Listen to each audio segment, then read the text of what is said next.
7:30 now. Good morning, everybody. I now officially start our meeting. Welcome to my fellow Toastmasters and to our special guests. I'm now going to hand over to our Zoom master, Madeleine. Thank you. Good morning, everybody. Just Morning. few house rules, please. What we're going to do is during the speeches, let's just not chat and so on, so do not to disturb them. But after the speeches, please put things in the chat. Please ask questions. In terms of sergeant at arms kind of things, you're at home, so you know where to go when you need to go somewhere. And then please keep videos on, because if you can, unless you've got bandwidth challenges, but if you can, keep your videos on, because it just helps the speakers. And then, as I said, we are recording the session, so if you have a problem with that, please, I don't know, sorry, turn your video off if you don't want to be seen. I'm going to quickly hand over to our president. Is that correct? You're going to do a quick opening, Mr. Shark? Thank you. Over to our president, our new president, Shark Steerhouwer. I love it how you still try to pronounce my name, Steerhouwer. It's pretty equal to what you're saying, but not quite there yet. Ladies and gentlemen, I am your president from today. This is my first meeting as president. This is meeting number 581. It's my age, but don't matter that. It's okay. Ladies and gentlemen, I'm going to keep it short. To all our guests, welcome. I will take the extensive time at the end to talk with you, but not now, because we're going to do an amazing, incredible educational, which I will still use my gavel for to open the meeting. I open this meeting. Back to you, Zoom Master. Thank you. Thank you, Shark. I'm now going to pass on to our Vice President, Sam Menze. He's going to be like a Toastmaster of the day, facilitating the session. So passing on to Sam Menze. Thank you very much, Madeleine. Good morning, everyone, and welcome, a warm welcome, especially to the people who are joining us for the first time. Excited to have you here, and a special welcome to our guests. So each and every one of you joined Toastmasters for a purpose and for a reason. And perhaps you wanted to sharpen some skills, wanted to learn some techniques, you wanted to become a better version of yourself. And so we host these kind of sessions, educational sessions, to give you that experience, to expose you to some new techniques to learn. And so I'm very excited today to be hosting some incredible people. So I've got two speakers lined up. So we'll have first speaker, first speaker, and then we'll have a short break, and then we'll have our second speaker, and then we'll go into an interactive session where we'll have table topics. And I'm very excited for that part, because that's where each and every one of us here can contribute and interact and speak to each other. So to get us going, let me bring to our virtual stage our incredible guest speaker. Now I need to read his bio. So we've got Laurens Boel, and I hope I pronounced the surname correctly. And Laurens is a published author and a professional speaker with over a decade of dedicated involvement with Toastmasters, and he has honed his speaking skills. He holds the designation of a distinguished Toastmaster. Throughout his Toastmaster journey, he has held several positions, including area governor, president, vice president education, and a vice president of public relations. He's an award-winning speaker, having placed second in an impromptu competition and first in evaluation competition in 2023. Laurens, we're excited to learn from you. And just check if our timekeeper is here. Yes, our timekeeper is here. So you've got 20 minutes. And at 15 minutes, he will flash his green background. And at 17:30, he will flash his orange or amber. And then at 20 past or 20 minutes later, then he'll flash the red. We're really excited to learn from you and hear from you. Over to you now, Laurens. Just testing if my audio is all right. I get a thumbs up. Fantastic.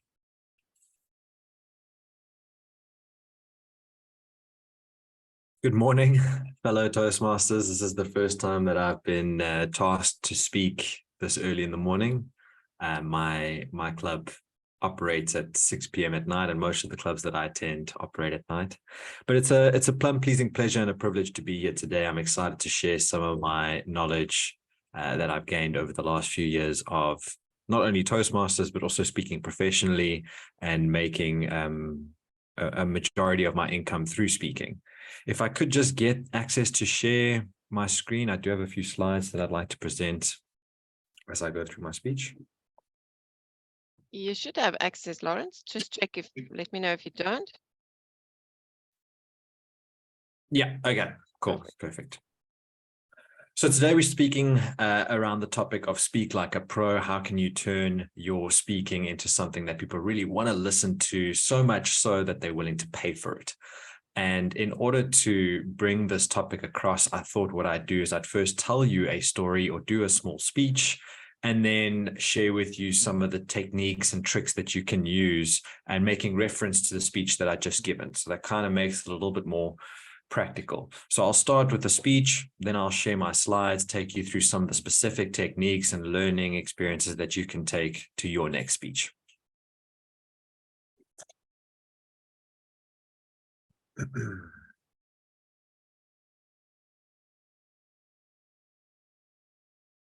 The quickest path to success is to model the behavior of someone who is already successful. I learned this when I was really young. I was 10 years old, and my dad had bought me my first ever PlayStation set. And I loved that PlayStation. Let me tell you, I played mornings, nights. I woke up at 5 a.m. an hour before school just so I could play a little bit more on that bloody PlayStation. And the reason I love this game so much, the one game that my dad had got me, it was World Soccer 1998. The reason I loved that game and played so obsessively, obviously I enjoyed it, but the bigger reason was that I was committed to the cause of beating my dad. Now you can imagine how embarrassing it is for me as someone who grew up digitally native to be beaten by an old fart like my dad.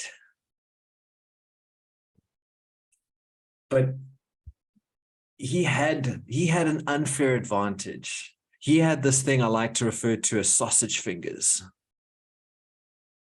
So when he pressed one button, he pressed all the buttons, and somehow he scored goals from the halfway line. He did things that he had no idea he was doing, but damn, did he do it well. So I practiced and practiced and practiced, but I couldn't beat the sausage fingers. They were just too good. They were too big. They were too strong.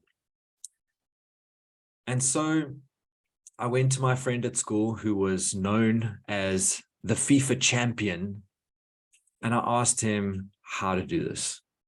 And he said to me that there is this glitch, there's a coding error in the game, and that if you can just play with that, you'll beat anyone.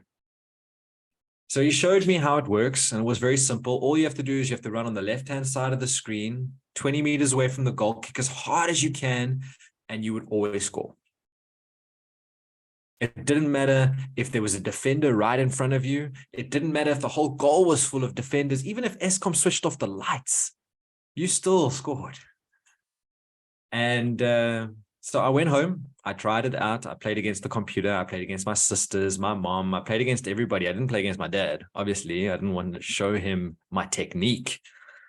And eventually I got really good, and I figured out exactly how to do it. And I went over to my dad and I said, Dad, you're obviously so much better than me, but do you want to just play just one more time? And obviously my dad couldn't refuse. You know, a man's ego, very easy to play with. And so we sat down, and the first half, I let him score 5 goals. I had the secret sauce. I knew I was going to win. I thought, let me at least make it a little bit challenging. And so at the halfway break, me and my dad are sitting there, and I can see he's got this smile that just cannot be wiped off his face. He's He's like a child in a candy store, just too excited for words. And part of me wanted to let him win, because this was one of the few things that he could beat me in, and I was 10 years old. As I got older, I would just get better at everything than him. So there was a part of me that really wanted to let him win. And then he came with the comment, and he said to me, you know, Laurens, this must be really embarrassing for you.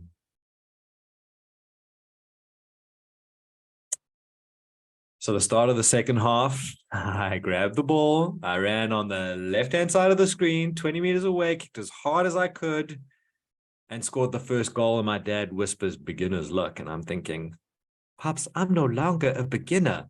And I get the ball again. I run on the left-hand side of the screen. It's 2-5, 3-5, 4-5. I now see my dad starting to panic. He's grabbing the remote and he's saying, it's not working, it's not working, it's not working. I grab the ball. I run on the left-hand side of the screen, 20 meters away. Score, it's now 5-all, and there's 30 seconds left to play. And I press pause. Because I want to enjoy that feeling. I want to revel in that feeling. You know, that feeling that all of us are chasing. That feeling of revenge. I look back at my dad and I say, yo, Pops, this must be embarrassing for you. And I resume the game, grab the ball, run on the left-hand side of the screen, 20 meters away, shoot the goal. And I win the game 6-5. And I learned two really valuable lessons that day. The first lesson is that if you beat and embarrass your dad 2 weeks before Christmas, all of a sudden your Christmas gifts disappear. And number two, that if you follow the path of someone who is successful, you take the same steps as them, you do the same actions, you get the same results. So if you're looking for the shortest path to success, model those who have achieved that success. So that is my story. And now I'm going to share with you some of the techniques, and hopefully you've picked up some of these techniques, right? You're in Toastmasters. Some of you have been here for a few months, for a few years. So you've probably picked up on some of the techniques already. I'm just going to make more of a specific reference to some of them. So speak like a pro. And what we're going to be covering are these agenda items. What the purpose of your speech is and message, how to structure your speech, how to grab your audience, what kind of techniques you can use to really entertain your audience, the power of pauses and transitions, and impact. So, first of all, why do we entertain? Or why do we speak? We speak for one of three reasons. We speak to either entertain, to inspire, or to educate. Now, in my speech, I try to do a little bit of all, because I think when you bring in multiple facets, it just engages people more. So the entertainment was storytelling and a bit of humor. The inspire was to show me as the underdog rising above, and then to educate, to try and use those analogies to bring across a bigger point. But when you're speaking and when you're trying to engage people, you need to ask yourself the question, what is the purpose of your speech here? You're trying to entertain them, inspire, or educate, because the way you go about structuring your speech will be slightly different. The first thing you have to do when building a speech is you have to start with the message and ask yourself the question, why should people care, or why will people care? Now, I see this time and time again where new speakers start by trying to write this really powerful speech, and they start with the intro and the conclusion, but you got to step back and you got to say, what's the one thing you want people to leave your message with? Because once you have that one thing, you can then start to expand your speech with the intro, the close, and the body. So as an example, the message that I'm trying to get across with the speech that I just gave was that you've got to model other people who are successful to get their success. Success leaves clues, and if you follow other people who have done it, And it was a very clear message. It came through in the intro, it came through in the close, and the story that I told relates to both. So there was a nice golden thread. This is your starting point. What's that one sentence, the one message you want people to leave with? Then we work on the structure, an intro, a body, and a close. Now, I like to use the analogy of a burger because it's so clean and it's so simple, right? What you have with a burger is you've got the starting point, which is your crispy bun, which everybody loves. Everybody loves bread as much as we take it out of our diet because carbs are not good. We all love it. Then you have the meaty bit in the middle, and then it ends with, again, a bun, and it's a nice rounded effect. And it's the same way we want to do our speech. We want to start with an intro, something that grabs people, that everybody loves, that people, within 30 seconds, you have to grab somebody's attention. Then we have the meaty bit. This is where we tell our stories, our anecdotes, our metaphors that are aligned to the speech. And then we close with what we opened with, right? You open with a bread roll, you close with a bread roll. You open with a story, you end with a story, and these two need to be linked. And then a burger is nice. It's bite-sized. It's easy to consume. It's engaging, and it's fun. Now, most of us, I'm sure, have been in corporate meetings or in a meeting in a professional sense where this is what we get fed. You still got the intro and the close, but there's so many points. There's bullet point after bullet point after bullet point after bullet point. There's no stories, there's no engagement, and then you're forced to eat this massive burger and you end up disengaging. So it's key that you have something short, simple, that you can bite. That's why starting with one message, because in 5 to 7 minute speech, you're only going to get one message across. But once you have that one message, you can work on the engaging intro and then the close. You can work on those two at the same time. So as you're building your intro, you're building your conclusion because they have to tie in together. And then once you've got your intro, your close, and your message, then you can think of 1 or 2 stories, which is the meaty part of your speech. You bring in techniques like humor and pauses and all of those to make it more engaging. But it needs to be nice, bite-sized, simple. Because otherwise you go into the corporate mindset where it's just about putting a bullet point slide together and you end up completely overwhelming your audience. So once we've got those basics in place, the message and the structure, we need to now grab the attention of the audience. Now, the best way, in my opinion, to grab attention is to use pauses. And I always recommend that when you're about to start a speech, so many people, they jump into a speech and they go straight into good afternoon, ladies and gentlemen, it's nice to be here. Thank you, Madam President. Thank you. They go straight into, like a panicked introduction and saying hello instead of grabbing the audience in and then starting with something like success leaves clues. So much more powerful when you can pause, start with a statement or a quote or a story. So pauses are really impactful to grabbing attention. Metaphors are also a great way to bring attention because everybody can relate with a metaphor. Like as an example, a metaphor that I often use is that J.K. Rowling, who's the famous author of Harry Potter, was rejected by publishers. I think it was like 12 or 13 times. I stand corrected. And that's a great metaphor that you can use in a speech when you're talking about, that you have to be persistent. Because if somebody who is as great as J.K. Rowling, who wrote one of my favorite books and a lot of people's favorite books, was rejected so many times, you probably are going to be rejected, and that's fine. You got to keep going, because if J.K. Rowling didn't keep going, she would not have been able to produce that amazing book. So, you can use metaphors in your speech to add and grab attention. Stories. Everybody loves a good story. Right. And I saw a lot of you laughing and smiling and engaging with my story, the sausage fingers. We can remember those things a lot easier, especially personal stories. So telling a story as opposed to just giving advice is very powerful. Transitions, being able to smoothly transition between one story and another story. Within a 5 to 7 minute speech, you're probably looking at least 1 to 3 stories, depending how long the story is. I only told one story. But, you might tell 2 or 3 stories. But remember, you got to have that one message, the intro and the closing it off. And in the meaty part, it has to relate, right? You can't tell a story about persistence and a story about losing weight and a story about depression and try and bring those three in. What's the thread? Then we start getting into that analogy of the multiple burgers where you've got all these disconnected thoughts and concepts, and it just doesn't make any sense. Dialogue is a great way to bring perspective to your speech. So I like to try and use different voices. When I spoke in my dad's voice, I use this as a bit more of a deeper voice.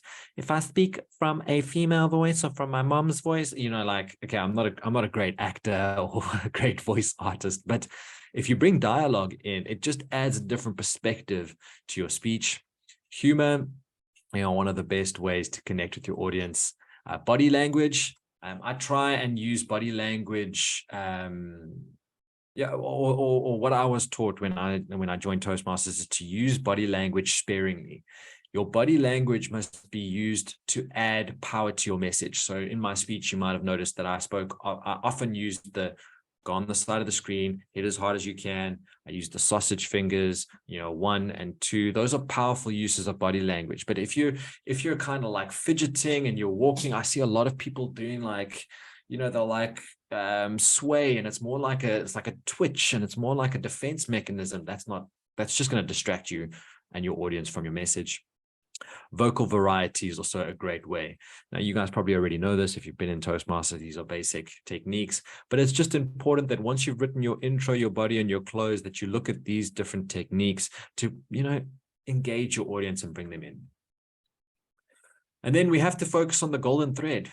So coming back to the question, why should people care? What's your message? If that message is lost because you've got too many layers, too many burger patties in your burger, people are not going to engage and are not going to care because they're going to get lost in the detail. That is my story, and I'm sticking to it, and I'm happy to field some questions. I see we've probably got about 3.5 minutes. If there are no questions, then I hand over respectfully back to the Toastmaster.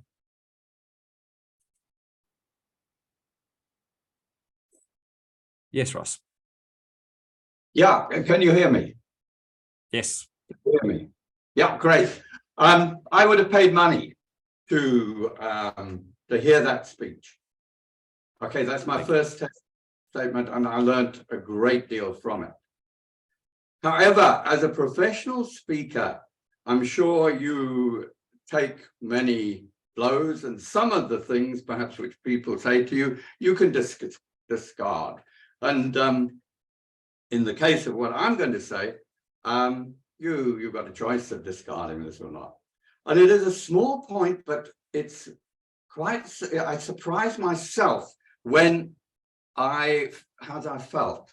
And it was just towards the end of your speech when you spoke about the relationship you built up with your father, which was an amazing, healthy relationship. But suddenly you spoke about manipulating almost for the Christmas present. At least that's what came through to me as a father. You know, and the most important people in my life are my 2 sons. Being a father is, in fact, the most important thing. And I just had a moment of concern. And that worried me, considering the excellence of your communication, as I'm sure everybody will believe this morning. It was great. But for me as a father, and that sensitive moment, I was worried. Thank you. But thank you for the speech. I mean, as I say, I pay money to listen to it. That's a fair point, Ross. And I think also something that we need to be aware of if we want to become professional speakers is you'll never be able to please everyone, because everybody will associate or will receive your message in a slightly different way. And I agree with you. I have a very healthy relationship with my dad, and I have a lot of respect for him, and I love him very much. And it is the most important role one can play. But thanks for your feedback, Ross. Appreciate it. Good. Stanley, did you want to mention something? Hi, Laurens, and I just wanted to ask, You said that, you know, the important thing is to have one clear message. Now, you refer to a 5 to 7 minute speech. Does that still apply when, let's say, you've got a 20-minute speech? Is it, or should you now add, you can add more than one message in that case? Yeah, I mean, that's a great question. I think you can have one message per 5-minute speech. So if you're doing a 20-minute speech, you could probably get 3 to 4 messages out. It also depends on what the outcome is. Like, you know, if you're in a corporate setting, you probably don't want people to leave with just one message. You probably want them to leave with a few action items, or, you know, there might be multiple things that you want to leave with. I just want you to avoid having 3 or 4 different incoherent messages in your 1 5-minute speech. But yeah, I would say the rule of thumb is per 5 minutes, you can get across one message.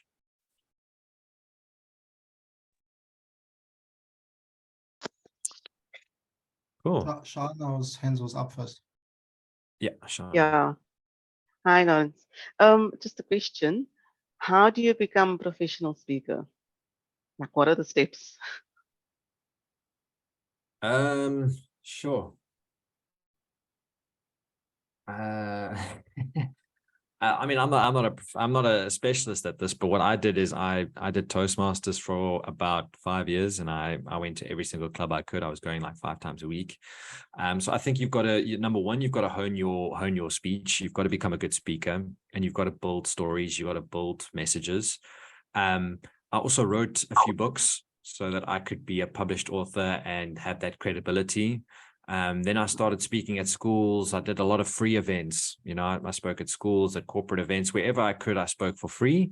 And then the way I make money through speaking nowadays is through YouTube. So I do speeches on YouTube, and I get consulting clients through that. So to monetize speaking, everybody's got a different approach. But I would say, number one, you've got to figure out what kind of speaker you want to be. Inspirational? Do you want to be an educator? Do you want to be a motivational speaker? Do you want to be a corporate speaker? And then you've got to hone in your talent and your craft. And then you've got to get credibility, either through creating a YouTube channel, writing a book, speaking for free. And then slowly you monetize it. Yeah, but what I'd recommend is go and find a guy online called Douglas Kruger. He has written a book, and he's also a Toastmaster in South Africa. He's written a book on how you can become a professional speaker and monetize. I'm not, you know, I make more money from consulting than I do from speaking, but my speaking on YouTube is what creates my credibility for my coaching clients to buy my product. So that's, okay. Yeah, I don't know if that answers your question. It does. Thank you. That is very helpful. Cool. Next up was Leletu, and then it's John Robinson. Leletu, over to you. Thank you. Thanks, Samora. Thanks, Laurens. I've just got a question on my side. Sorry, my camera is off because I'm currently load shedding. I've got a question on my side. So in terms of the billing, right, and your target market, how do you bill? Do you bill per hour? Or do you look at currently your target market? Is it corporate or is it small business? How do you find a market for your message? And also with the billing as well, because maybe I want to live out from speaking. How does the billing go about? Yeah, no, it's a good question. So, I mean, obviously, your different markets will pay different amounts. So like schools, for example, are quite limited in their financial resources. So I often do more of my free gigs or my lower cost gigs I'll do with schools. So, I mean, you know, for an hour speech, I might charge a maximum of 20,000 Rand for an hour, but I'm also happy to do free speeches or maybe 5,000 or 10,000. So really, you know, when you're working with the school, it's whatever they can afford. You can do. With corporate, there is no real limit. I mean, if you look at somebody like Vusu Tembakwayo, who, in my opinion, is probably the best speaker that South Africa's ever produced. I mean, he charges, I think, 500,000 for a 45-minute speech. And there's companies bucket loads of companies that are paying for that, but he's targeting global conglomerates, you know. So he's, I think when you're looking at billing and what you can realistically charge for a speech, you have to look at the size of the company and the financial resources that go with it. So if you're targeting the likes of an FNB, ABSA, you know, the big banks in South Africa, you could quite easily go between 50,000 to 100,000 per 45-hour speech. If you're going to more of your startups or your smaller companies, you're probably maxing out at 50,000. So yeah, I mean, I'd probably do some Googling and some research to see what the market rates are per different segments in the industries, and then you can, you know, bill accordingly. Okay, awesome, and thanks a lot. Cool. Any other questions? I think it was John. Sorry, Madeleine, was John first, and then you can go afterwards.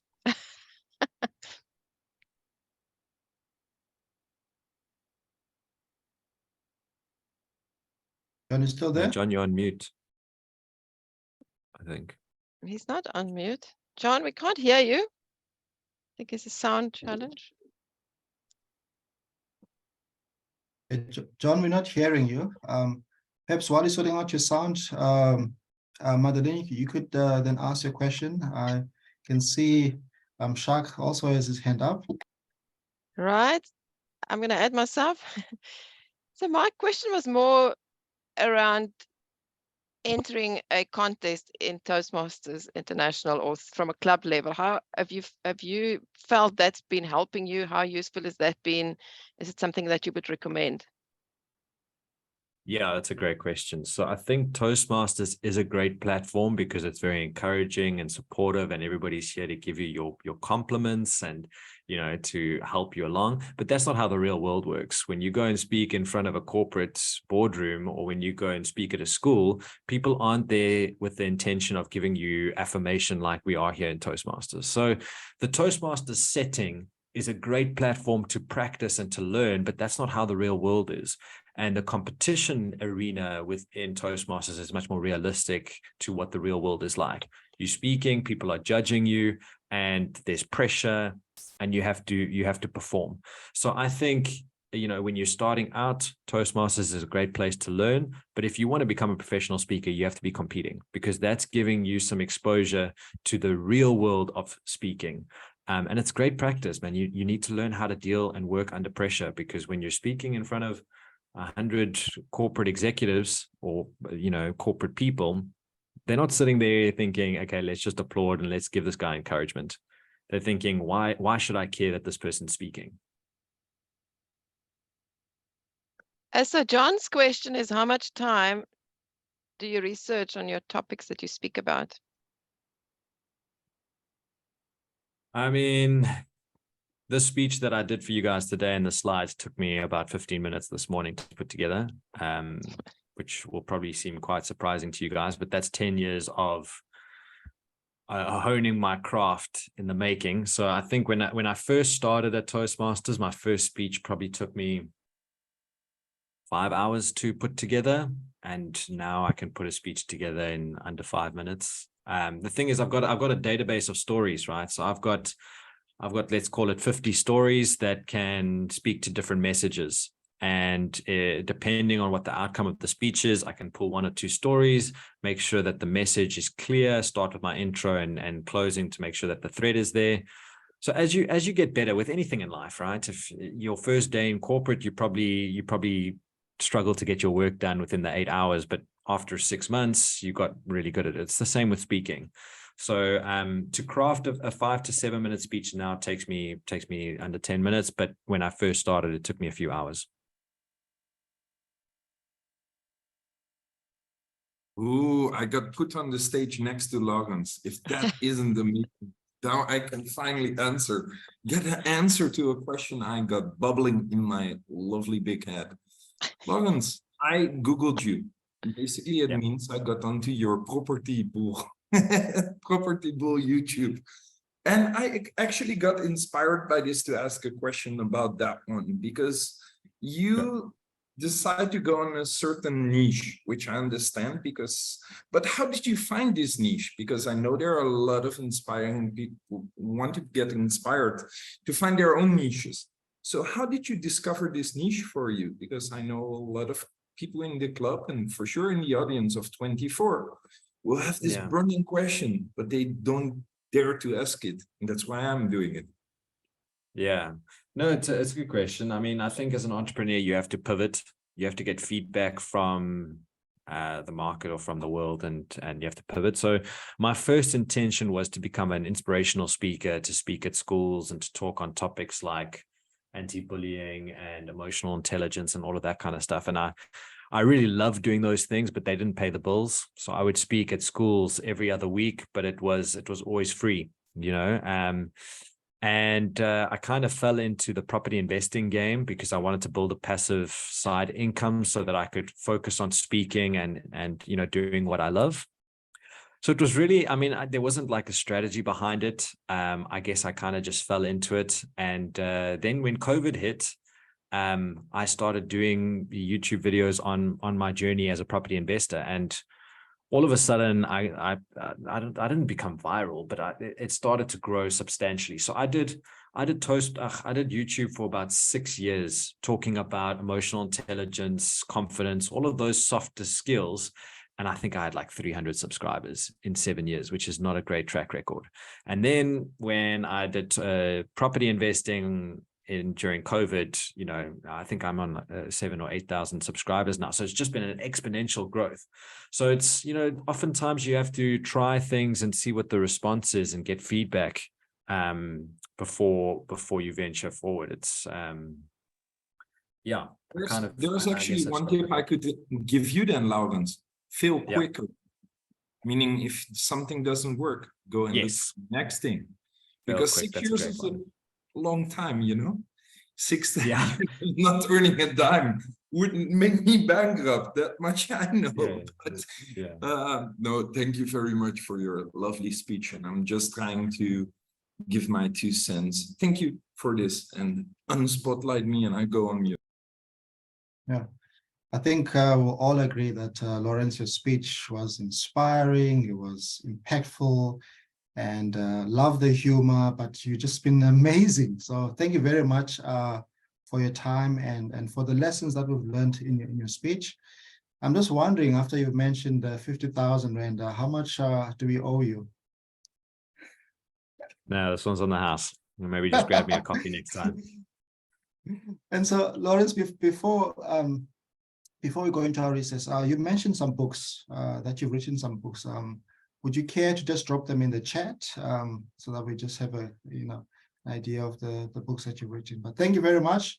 Right. I think he's gone to fetch his books. It's a real book. Yeah, so this is my latest one.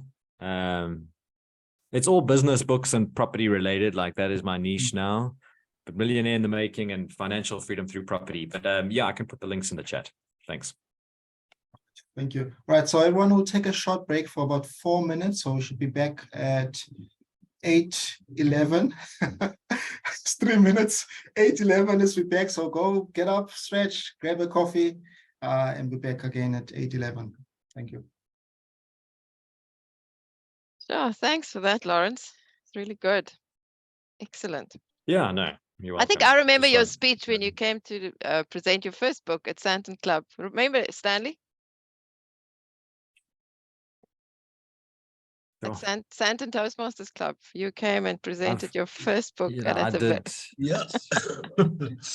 Yeah, I do, Madeline. I was struggling to unmute.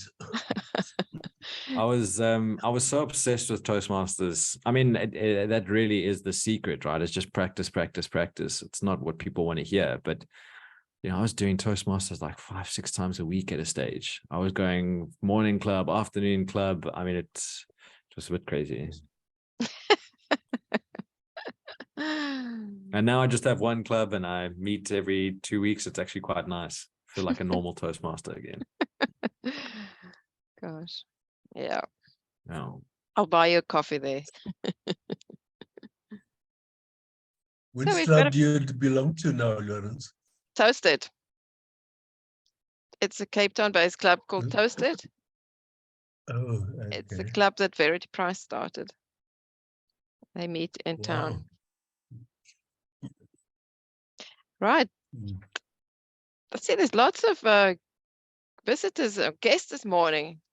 It'll be nice to Hear from them, speak up, never hold your peace. That's what we do right here in the Breakfast Club. We fight for a little bit of attention.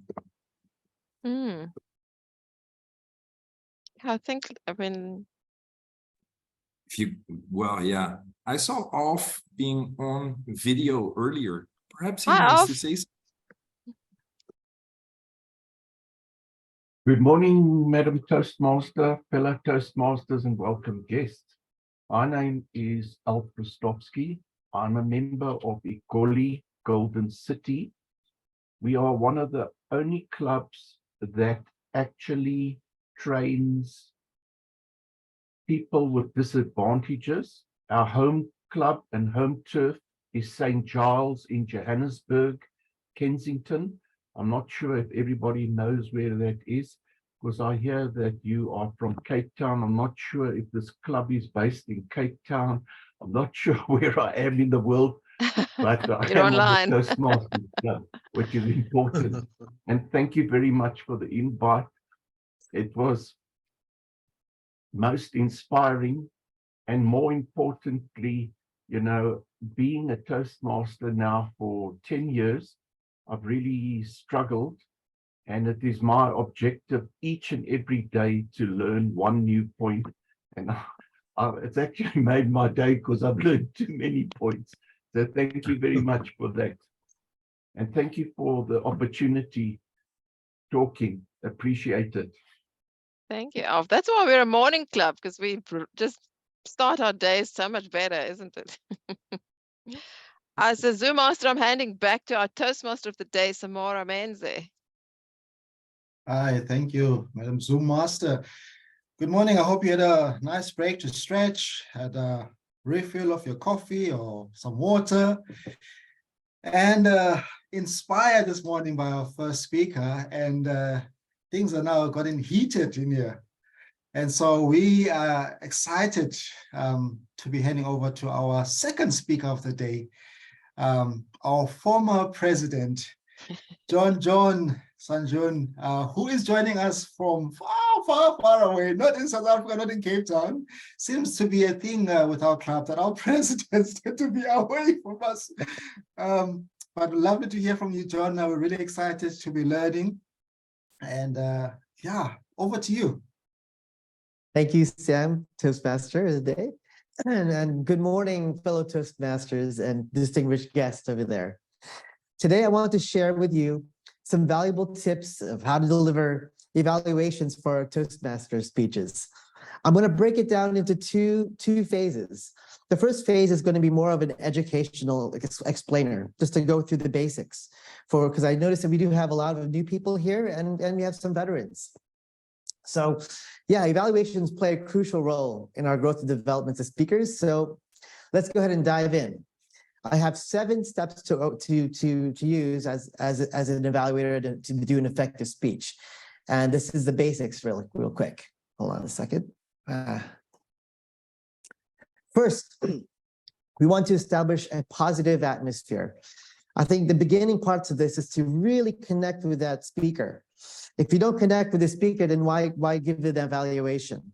So just keep your chest open, relax him somehow, give him some affirmation, some appreciation of the speaker's effort about how they commanded their speech and their strengths. The goal is to encourage and motivate and to be constructive as possible. So the first thing is to create the atmosphere. The second one is to start with a clear opening statement. Now, this is the evaluation to the speakers. So we want to make sure that you take as the main points of the speaker's speech and mention what you found most engaging. And this helps set the tone for everybody listening for your evaluation, because you really only have 2 to 3 minutes. And that really is a shortened time. So if you look at Lauren's hamburger analogy, you really have a small little American slider, a really small section of time. So we really want to bring those points out real quick. So the next thing is to focus on the speaker's objectives. Did you understand what the objective is from the manual? And did they aim to achieve it?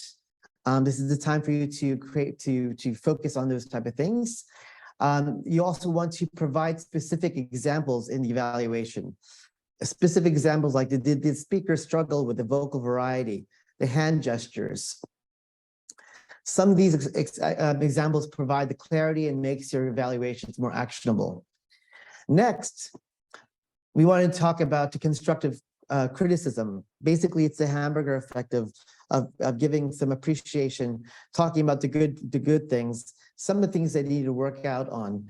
But it is important that we talk constructively and not just point out the flaws. So instead of talking about moving your hands around, talk about how somebody could take a storyline from beginning, middle to end and talk about how things could be done differently instead of maybe pointing to what they were doing.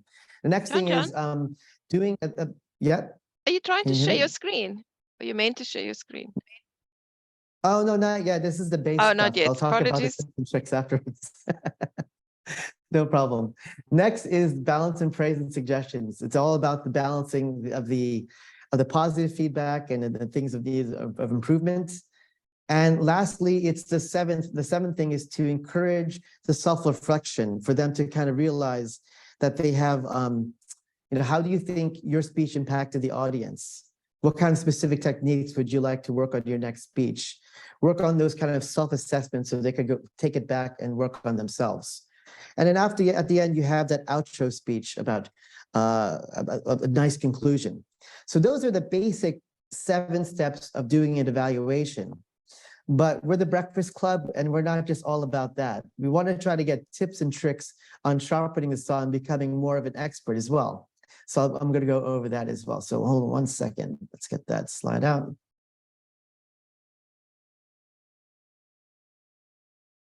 Can you guys see my screen? Yes? Yes. Great. Yes. All right. So we talked about, going through the speech. Now we're focusing and concentrating on what the users are wanting us to be talking about. But in 5 to 7 minutes, you could be just thinking and thinking and thinking and pointing and grabbing, and you're not be getting the substance. Here's a couple things for you guys to look out for, and feel free to write down the bullet points of these things because they were really good for me, and I'm sure it'll be great for you. Again, I mentioned the criteria, evaluate what the project requires, but let's also look at the structure. How was their opening? How was their closing? Was it clear and concise? These are just little action items that you could be looking at for structure. The messaging of everything. Was it confusing? Was it not confusing? Did it follow a certain path? Was it specific and it had a general purpose along that path? These are things to look out for as well. As I mentioned earlier with the body language and the hand gestures, this is a great, easy one to go by. I think most people look at gestures. I probably think about evaluations, probably 50% of the evaluations, I probably hear eye movements, gestures. So if you can look at other things besides this, that's golden. But yes, always think about the body language, eye contact, and the use of the virtual stage you're using. Another good one to look at is the language, the repetition. Numbers is a very important thing. Did they talk in, the power of 3, the power of 5 points, 7 points, metaphor, analogies? These are all great things to bring out, and they should be. In the old CC, when we used to do vocal variety was a big component of the pathways that I was used to years ago. Did they have the proper pitch, volume, and timing, and pace, pauses, and characteristics? These are another good thing to look out for. And delivery. Did that person bring out the humor, the authenticness, the passion, the vibra stuff. Was that there or was it not? So if it's there or not, those are the things you want to look out for. And Laurens had the hamburger too, but I'm going to take the hamburger in a different way. So consider Laurens' speech hamburger as the big hamburger and take my evaluation as probably the slider, because you really only have this American slider, because you only have 2 to 3 minutes. So that little top part over there, that is the sesame bun. That is your opening speech. That is your, you want to layer this evaluation with something powerful, praise that person, bring out that good points that we just talked about, the things to look out for. Then people call it the praise sandwich. I'm sure you guys heard the praise sandwich, where you say something nice, you muffle in the things to work on, and then you give something else nice. That's kind of like here. You have the meat and the potatoes here. So in the meat, you talk about the constructive criticism, but it's got to be saucy and yummy. It's got to be a Big Mac style. It's got to be Whopper style. It can't be the little thin, cheesy, not nice hamburger style. So make sure you come up with some really good critique there. And then at the very base, definitely you want to come back at the end and then give a nice closing remark and summarize everything and give that proper praise that needs to be done. Something that I do as well. Now, this is, again, you have 2 to 3 minutes. And if you're like me, I'm all over the place with my writing. Like, I'm writing these things down, and then I'm just like, I'm just feverishly taking these notes down. I'm like, oh, where is that piece? Where was that strength? Where's suggestions? Well, here's a nice way to do it. Just make a small box like this and do 4 corners and 4 squares.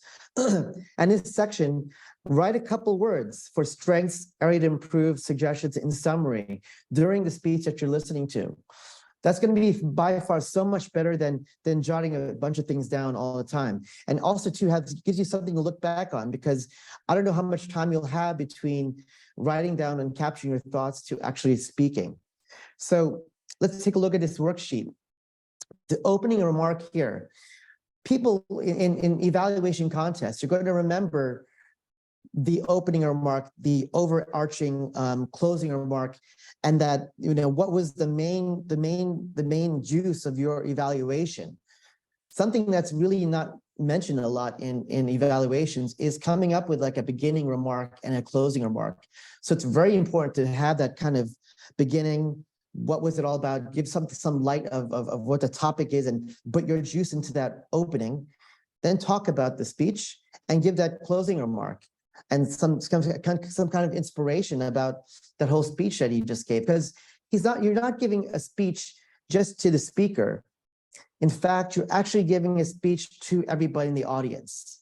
So that's about the evaluation of the speech that was just done. So we could all learn. So these opening and closing remarks are so important for those type of things. Again, strengths, area of improves, that's the meat of the sandwich. The suggestions, that's the bottom layer of the sandwich. And in summary, remember to do this. Keep up the good work for this. Maybe write those things down like I have there. So it's kind of like ready in there for you for that speech, because again, you may not have that much time. You only have 2 to 3 minutes of speaking, and you only have so much time of capturing your thoughts. So time is of the essence here. Okay, and then setting up yourself so success for this evaluation. Remember, you're doing an evaluation, but the evaluation is really about the speaker. It's not about you. So don't make sure that everything is pointing to the speaker of what you're critiquing. Look out for their message of what the speech is, so you could use it in your intro as well. Also, don't get caught up. This is a problem that I had when I first started Toastmasters, and I'm sure it might be similar to you guys. Don't get caught in the content for the 5 to 7 minutes, writing everything down. Otherwise, you won't understand what the meat and potatoes of everything is. So focus on the delivery, on those different pieces that I mentioned earlier, those bold parts about the vocal variety, the movements, the structure of the thing, and how it was delivered. Next, instead of coming up with maybe 5 or 7 points, let's trim it up to 3 and 4 and really bring some again, I'm saying meat and potatoes because they have here, but a lot of meat into this into those points. Follow what I mentioned in the format of the strengths and weakness and summary, and then look out for the phrases or ideas in their speech to help you close powerfully. Okay, and that's how you dress up for success and to evaluate your speech. And then I guess I'll take some questions now. Thank you. Wow, thank you very much, Jon Jon. That was incredible. Thank you. Having done evaluations myself and having been evaluated, this is made so much sense listening to you and looking at your presentation. It's really giving a lot of understanding on that whole process. So thank you very much. I think Toastmasters is one of the only places that I know of, at least, where you're getting coaching, you're getting feedback on your speeches. So this is exciting. All right, let's get some questions for Jon Jon. Desi, I see your hand is up. Thank you for that, Jon Jon. I'd like to know, how long should you be in Toastmasters, or what level should you be before you'd be able to give a good evaluation, assuming that you're very new and inexperienced at Toastmasters? That's a great question, Desi. I think that could be kind of subjective, I suppose. It depends on the path that user is going.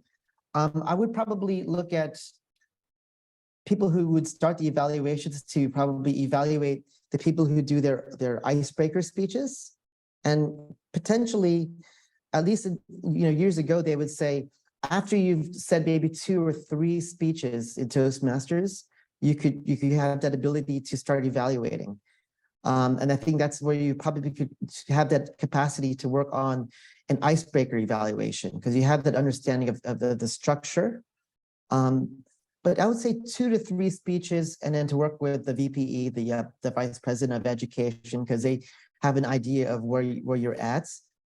If you're really that good, why not do it after first? You might be a stellar professional speaker, right? So then in that case, go right at the first one, but understand maybe the culture of Toastmasters International, to sit and wait, maybe to maybe do 2 or 3 speeches and then to do an evaluation. It would be my conservative bet.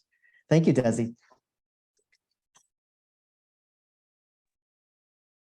Thank you so much for that question, Desi. Just to add to that, I think, whenever you're ready, you just start. You got to do it. I did my evaluation within a month of joining Toastmasters, and did speech contest within that month. So, Jon Jon, I've got a question for you. So, somebody who's on the screen who's very, very new, and even just speaking up is it's scary. There's a lot of fear. How does one overcome that fear? Because when you do an evaluation, you have to speak, right? And so how do you overcome that fear for you to be able to speak? Oh, I think that's a great question that probably relates to evaluation, table topics, and speaking in itself, right? My old way was to do a little prayer inside myself. So I would do a little prayer like and go right at it. But the holistic way to do it is probably take a deep breath, pause, because I think you have adrenaline that kicks in, the hormone, all that stuff kicks in. So physically, you need to just take that deep breath and bring that anxiety and that speed, because you want to go quick, and bring it down. And that's been so powerful for me, for evaluations and for table topics and for speaking. If we didn't have the fear of speaking, I think it wouldn't be as fun. I think we kind of, so I think I think the fear of speaking will always be there, and it's a kind of a game in a sense. So it's something you work on and something that you kind of gravitate. First, maybe on table topics and evaluations is something that in the mix since your first speech as well. So probably table topics, speaking, then to the evaluation, to when you feel comfortable. But I think you should feel somewhat comfortable.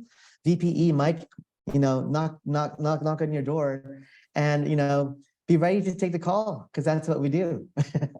Thanks, Sam. Yeah. Shark? Anybody else? Shark. I raised my hand. Jon Jon, what was the scariest evaluation you ever did? And why was it so scary? And what did you learn from it? Because you're saying that, well, you need to choose your words wisely and only speak with wisdom. But when was it really scary for you? And what was your lesson from it? And what was the positive outcome out of it? Because you're still here doing it. So I expect positive outcome. Okay, I have two. One's a funny one.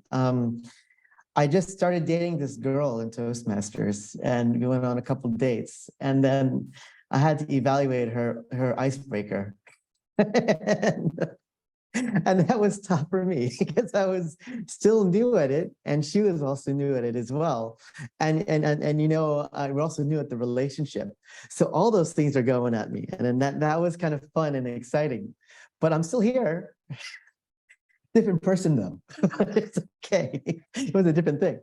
But the next one was I had Aletta Rashad. And Aletta Rashad, she happens to be the vice president of Toastmasters International, right? So she did this beautiful 15-minute speech.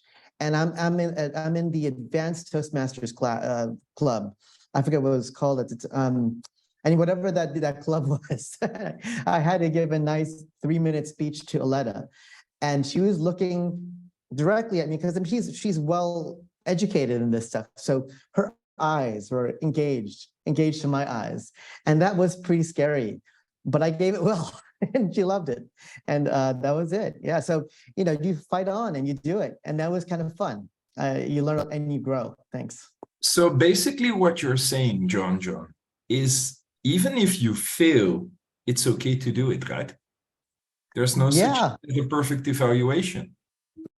I think that's probably why I was so scared with Aletta, because of course I was failing and probably I kind of messed up in some of my delivery, but I probably learned a lot from it. So that was good. And then with my ex-girlfriend, definitely learned a lot from that. Well, thanks, Shark. Anybody else? Mr. Stanley. Yes, Stanley. Hi, Jon Jon. Thanks for the dedication on evaluations. It was very concise and comprehensive as well. Now, I just want to ask, for instance, looking at the speaker that you're giving an evaluation to, now, for a beginner, what is the most important thing that you want to achieve? Is it more to encourage the person to keep on speaking or focusing more on what they need to improve on or the thing that most needs improvement? And would that change when the person is further advanced? That's a great question, Stanley. And that's something that we should all be thinking about when we work with speakers that are in their icebreaker stage, right? So when they're doing their first speech, you want to be sensitive that they don't have the Toastmaster skills of the vocal variety and to put the different pieces together that we're used to as we get later and later in our speeches. So we go more to the appreciation of the work that was done, their speech, going through the different steps that they did. And like I was saying earlier about the self-awareness, invite them to bring it to themselves to be self-aware. So it's not that we're telling them what was wrong or how they should do it constructively, but bring the question back to them. What did you think about how you gave it? And make them, how do you think that the audience took this? If you did X, Y, Z, how do you think this was done? I would give some self-awareness to that user and appreciation, and mainly appreciation. I think if you have the hamburger method, the praise method, where you have the praise, constructive, I would give 3 other praises after that too, just because it really takes a lot to step up. Thanks, Stanley. Does that work? Yeah. Madeline, did you have something to say? You're on mute. I have lots of buttons to press at the same time. So my thing was, in a way, it's also a response to Stanley's question, and that is that the evaluation forms often guide you as to how much evaluation or how much feedback you should give to a speaker. If you were to study, for instance, the icebreaker speech evaluation, it shows you that you don't need to judge all those things at the back, all those things where you give a number or a score out of 5. For an icebreaker, you don't actually complete that. And if you then look at any other speech, there's all those questions that we typically ask or evaluate. The last question on that is often related to the speech purpose. And it's when we look at evaluation forms that Toastmasters have done for us, they're not all identical. At the last one, there's actually a question that specifically relates to that speech purpose. And it's worth checking that when you do the evaluation, that's one of the aspects you follow up, because ultimately we do speech with a specific purpose. So that's something I wanted to add. I don't know if I know it's something that was in a way changed between how it used to work in the olden days and how this Pathways program worked, but it might be just worth reflecting on for everybody. That's a really good point. I think as experienced Toastmasters, I think we look at the easy speak and we look really quickly at the topic, right? And so we see the objectives that are there. But really, the speech objectives, there's a lot more of it in the evaluation forms. And I think we should really do due diligence for the person who's giving the speech to go through those evaluation forms properly before the speech. Right, Madeline? On those things, for sure. Thank you. Thank you. I'm just curious to see any of the new people on the screen, if they've got any questions. Please do feel free. If you have a question, you don't have to wait until you've attended a number of meetings for you to ask questions. So if there's any questions for Jon Jon. So I have another question. Alf raised his hand. Come on. Oh, sorry. Okay, Alf. Hey, Alf. Welcome. Half, you need to turn on your video so I can spotlight you. Yes.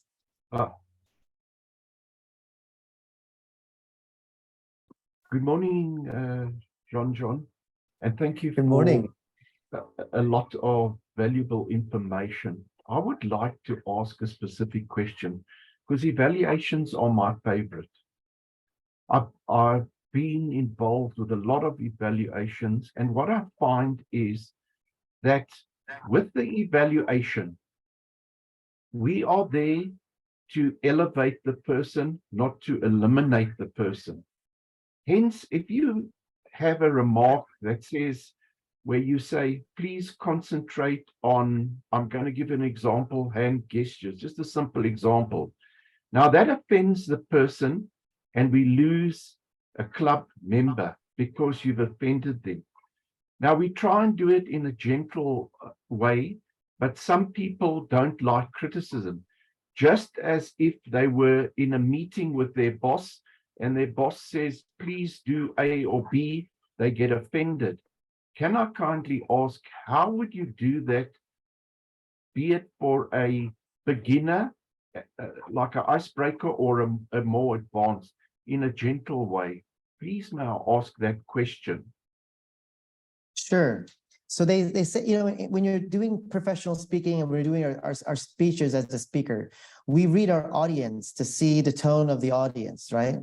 So when we're an evaluator, you want to see, we're doing the same thing to the speaker.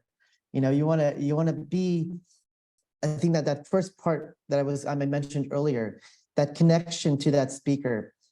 Do you truly understand where that level of that speaker is? as a good evaluator, is that person feeling sensitive today? Can you tell from the facial clues that he's having a bad day, or that or is he somebody who could take the good constructive criticism? Maybe something we could give him a lot. That's his juice. He wants to get the criticism. You're going to know that by knowing those members, and if they're guests, it's you do your best conservatively to figure out from the speech and just taking context clues of where those sensitive points are. Because you're right, we don't want to overextend the criticism that it goes from constructive to non-constructive. Because when you say constructive, that is in a sense kind of subjective. What may be constructive to me may not be constructive to you, right? So there's a fine line there. And I think as all evaluators, we need to understand that. And it goes back to point one. We want to connect to that speaker. And giving an evaluation, the most important thing is to give it to the speaker. So great question, Alf. Thank you. Thank you so much, everyone, for the wonderful questions. And Jon, I've taken a lot of notes. This was really, really insightful. Wait, Ross was raising his hand 3 times, Sam, but he doesn't use the raise hand function. He does this very politely. So I understand that no one sees him. Thanks for the compliment, Shark, about my politeness and lack of understanding of the technology. Just wanted to mention something. I just suddenly remembered that I used to evaluate teachers, and it perhaps is something which comes in from the previous question, because very often you'd go in and you sit at the back of the class and you'd evaluate, and the young teacher, maybe it was the first class they'd ever been evaluated on, they're extremely fragile. And so the sort of thing I would do would be say, well, how do you think you did? You know, what went on? And that enables you to also follow up, what were you actually trying to achieve with this gang of ruffians that you're trying to educate, you know? And it was just, I wanted to add that to what you said, Jon Jon, because often that's what the icebreaker person or the person who's just come in does feel, as though they've been through a machine or something, and then they've got a time. So if you just say, hey, how do you think you did? And they very often, of course, people are their own worst critics. They'll bring things up, and you can then go on to the point you were making about, okay, well, how are we going to fix this? What are we going to work on now together? And it's very rewarding. I loved my year of doing teacher training for that reason. Oh, beautiful.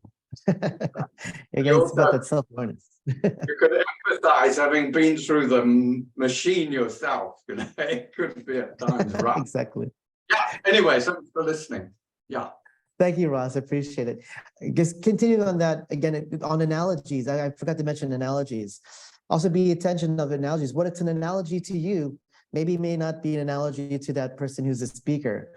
Using analogies is another secret successful tip.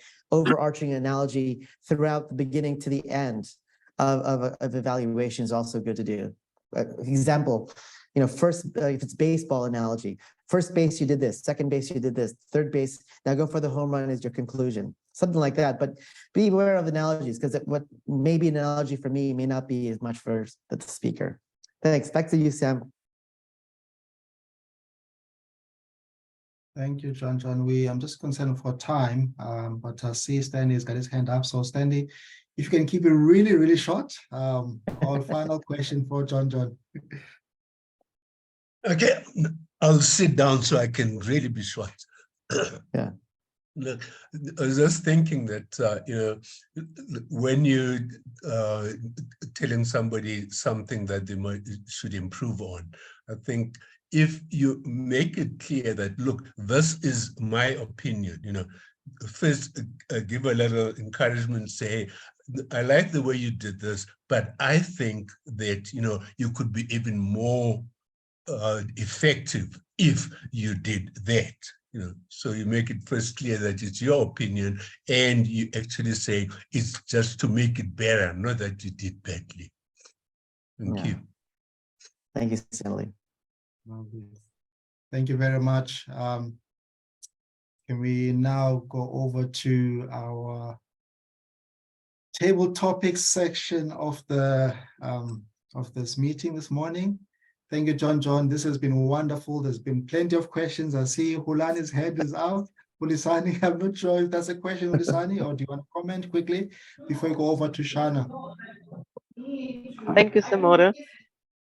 So I've got some table topics prepared, which is questions, and just a quick one for the new people, or our guests. Table topics basically is to hear the other voices in the room. Okay, those who have not spoken before. So I'll be calling out some names, and maybe some people want to volunteer. And it's also to help us to practice impromptu speaking, which is something I'm also trying to get better at.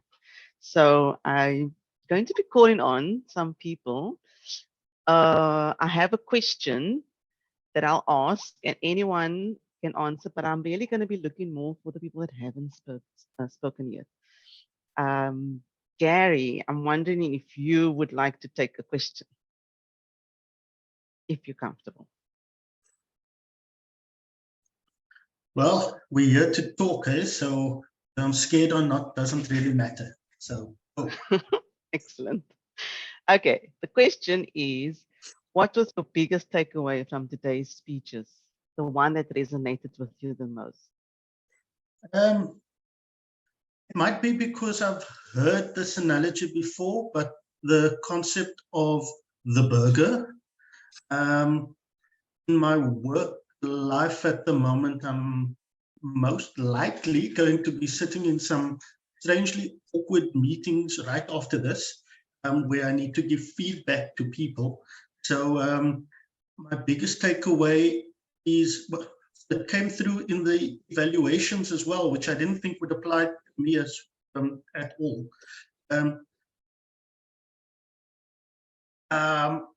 Be careful to lift people with your constructive criticism or evaluation.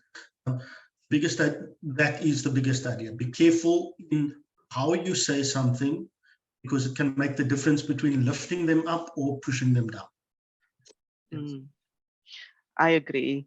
If I can also just add on to that, especially when we work in remotely, even your facial expressions when you're giving feedback or you're speaking to people, it's a lot of things you've got to take into consideration. But I agree with you on that one. Got to be very careful. Anybody else who wants to add to that? If not, I'm going to ask another question and call on another person who hasn't spoken, if that's okay. I think we have someone called, yes, was that someone that's speaking? I just wanted to add to that. Sorry, I can't turn on my video because I'm load shedded. I feel like I also found the burger concept very interesting, because we tend to just speak with no structure. So I think from this, it's my first session, just knowing that the speech needs to be structured, have an intro, a body, and a conclusion, and also just make sure that the point comes across at the beginning of your speech, so that your audience actually knows what you're going to speak about. So I actually find that very insightful. Thank you, Ngila. I was going to actually call you out next. Oh, wow. Could I ask another question, if I may? Sure, you can. Who is your biggest cheerleader and why in life in general? My biggest cheerleader. Person that's always there behind you. I think I would say it's my mother. I think that would be the obvious answer. And I think it's because she believes in me greatly, and also she does see potential in me, even though sometimes I don't see it in myself. So I would really say it's my mother. Thank you. All right, is this still time? I'm going to go over to another. Yes, Madeline? 5 minutes, I think. 5 minutes. Okay. Let me go to a little bit more. Who else is not there? Noma Kosa. Is Noma still here?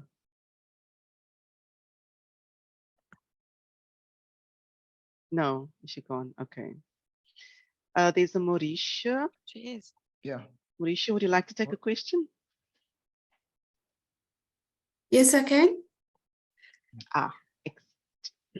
Okay.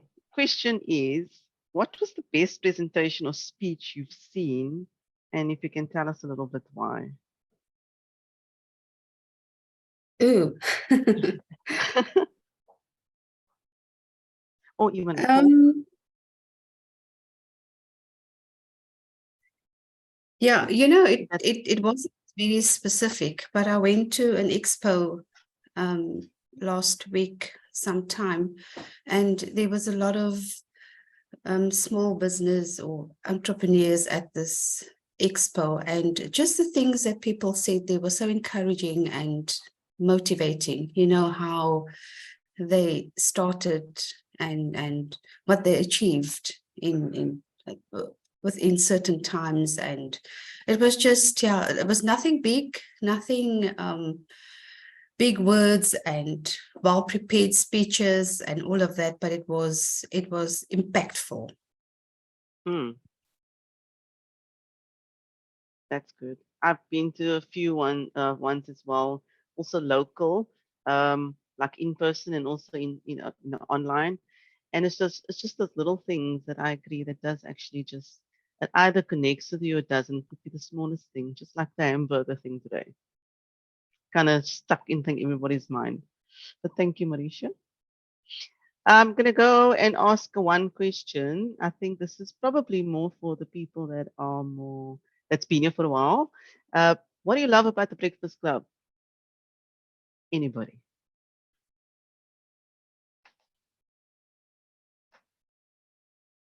I'm going to ask the Anne. I can go. Can I go? Yes. Oh, no, I don't want to be spotlighted. I'm looking at a very big version of myself. What I really love about the Breakfast Club, there are a couple of things, but I actually love the fact that it's a hybrid. I love the fact that we can do in person and we do the online. At first, I thought that I would only enjoy the in person. And I know there are a lot of people in the club that either only come to the online or only come to the in person. But I think there's so much value from coming to both, because there are different skills that you learn. So that's the one thing that I love. And then another thing that I love is the passion. They are our actual members. Our members are so passionate about speaking and just encouraging, and we actually are an incredible team. I know that I have been away and a little bit absent recently, and I'm sorry for that, but it's just people are enthused and they're prepared to give their time, and they are just an amazing bunch of people. So those are the things that and the opportunity that it creates for everyone. Yeah, that's my thing. Thank you. I have to agree. Leanne. When I first started here, I think it was 2 months ago. Yeah, Madeline, if I can remember, the support that I got from everyone, like when you come into this for the first time, and this is for the new guys as well, it's like there's so much to learn. You're looking at the Toastmasters website, there's so much things, but you just gotta ask for help. People are very helpful in this club. so helpful and so willing and so generous, actually, with their time and energy. Yeah, amazing people. And we're not just advertising, hey? This is like for real. Definitely not. So yeah, you know if you really me, want to I'm hone only in. somebody who speaks from my heart. So no advertising. Thank you, Shannon. Thanks, Leanne. Is there still time? One more question? Unfortunately not. You gotta jump off in the next couple of seconds, and yeah, it is now 5 to for us to get going. So thank you very much, Shana. This has been great. It's lovely to also hear other voices in the room. It's beautiful. Thank you so much for your courage for those who spoke for the first time in our meeting. So lovely to hear your voice, and we're looking forward to more engagements with you. So well done to you, and well done, Shana, for the, you know, in a short space of time, you know, engaging the community here. And so, folks, it's been wonderful. We've learned. Today was an educational moment for us. I mean, Ross said, you know, I would pay for a speech like this in the beginning. And I think this is a classroom. You have to pay to be in this classroom, and it's been amazing. And I just think we're so fortunate to be able to get this kind of training, learning, and all you gotta do is just show up and be here. And so this is beautiful. And it has now come to the time where I need to hand back to our president, and then for announcements, and then they'll close the meeting from there. Over to you. To hand over to the president, or to you, Zoom Master first? Up to you, Mr. VPE. Where are you handing it over to? I got spotlighted, so I think you're going to hand it over to me, but I think Madeline did this on purpose, though. She is obviously Zoom Master, so she's in control who's appearing on screen and who is not. Ladies and gentlemen, please bear with me for my closing remarks. I think today was I don't like to use the word amazing, because that means there's no more room for improvement. But unfortunately, I don't have another word for this meeting. We had great attendance, great speeches, and even great table topics. It's, well, this lovely thing of 3 in Toastmasters, right? Great speeches, great attendance, great table topics. And this is indeed a first for our new EXCO. Well done on doing this, accomplishing this. If you look at the bottom of your screen, it still says 20, and that's a lot. We're happy with 20. We're happy with a lot, and it can be even more. For our guests, I am going to